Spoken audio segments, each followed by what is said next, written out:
Alright guys, welcome back to another Genshin Impact video. So on this video, what I'm going to do is what I talked about in my previous video, and it's show you how to use a gamepad to play the game on mobile devices. Now, this applies to Android. I mean, I assume you can do the same thing for iOS, but I don't have an iOS device anymore to actually test it out. But I think this app is available for iOS, so you should be able to do the same. As well as that, I'll also be able to show you a bit of gameplay footage for the mobile version versus what you've already seen for the PC version that I put on earlier. So what you want to do is you want to download an app called Octopus Controller, okay? And once you've got that installed in your game, once you've got that installed in your device, you'll load the game into there. Okay, in fact, you know what? I'll just show you now. I'll just show you now. So if we go to Octopus, once you've got your game loaded, it will come into here, okay? And then you'll load the game via Octopus. And we'll go back to the game now. You'll notice up in the top corner, the top of the screen, I've got a little octopusy guy, 2 eyes and blue head popping down. Now I've reset my game so that I can show you exactly how to do this. What you do is you go into here, right? You go to plus, and this is how you can do your bindings. So first off, you take your left analog stick, stick it here. You take your right analog stick, you stick it around about here. Worry about the well-being of then my what you want to do is, I would advise you to get a button. Now, whenever you select key, what you do is you hit the key you want to assign things to. Okay, so I'm going to hit X. I'm using a PlayStation pad. It says A, but it's actually X. Okay, so I'll make that jump. Go to another key. For the attack, we'll use circle because that's how it is on the PC, and I don't want to get confused with my controls anymore. For running, I think R1 because again that's how it is on the PC. I do worry about the well-being of my retinue during my impromptu aiming, absence. we'll go with the left trigger, stick that here, and then for our 2 magic spells, we will go circle. Can be the main what did I do there? Use another key value. Square. Use square for that magic spell, and for the big magic spell we will use triangle, which again is showing Xbox buttons but it's not. What I would do as well is if you go to here, select another right trigger, put that round about here. Okay, because when you go to collect items, the prompt will pop up there. If you put that button there, it just means you've already assigned something, so that you can just press right trigger to pick up your items. Okay, so that's how I've got all the buttons assigned. Okay, I would then click this, and you can take your button opacity and hide it to 0. Okay, the reason you want to do that is you don't want to see all these buttons on screen as you're playing. So we'll do that. Tick. You can see the game looks perfectly normal. I've just assigned all the buttons and we're off. This is us playing with the DualShock 4. Absolutely no issues whatsoever. The game runs flawlessly, and I do not know why the developers did not put this in from the get-go.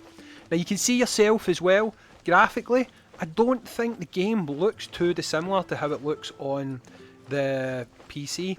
What I would also do, sorry, just for making things a little bit easier, is you should also assign a start button and put that up here at your character select screen, and also assign the select button, which is obviously the share button, and we'll stick that on the map. That way we don't need to worry too much. If we want to pause the game now, just hit start, that's me pause the game and I can chill a wee bit, hit start to return back to the normal gameplay. So you can see everything's assigned. No bother at all. There's some things you'll still need to use the touchscreen for, like switching characters. Just take your finger up, touch the character you want to switch to. I mean, it's not exactly hard, so I think there's certain things you would just leave assigned. I mean, you could do things like maybe select your thumbstick clicks or something like that to change your characters, you know, but again, I don't really think that's vital to the gameplay. So we'll go about here. I just want to quickly go and get into a fight with somebody so that you can see, there's bad guys down there, so you can see basically how the controls handle using an actual physical controller. So what we'll do is we'll drop down here, we'll use some spells. There's absolutely no slowdown. Get into that aiming mode. Then Oh, just, goodness gracious. My fault. Ping you away. Done. And as you can see, the gameplay is absolutely fine using the controller on mobile. Like I say, the only downside is you obviously have to go in yourself and download another app. And once you've downloaded that app, you need to configure it and stuff. But you can configure it to your own liking. You know, you don't have to be stuck on the things that I just showed you there.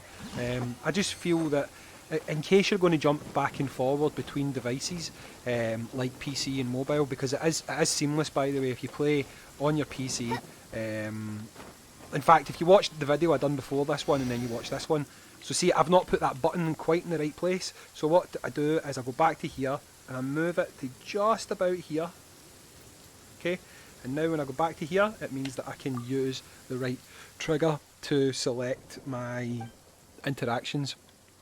Again, even here, if I go to, well, if I hit right trigger, I would worship statue, but again, there's certain things that you should just do with your finger.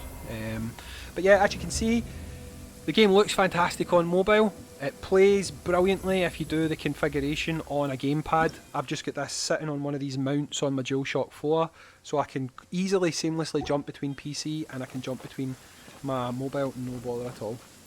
The only one thing I would say, guys, is console seems to be a little bit different. With console, you don't seem to be able to do crossplay. I don't know if when the Switch version comes out, if they're going to allow you to do crossplay.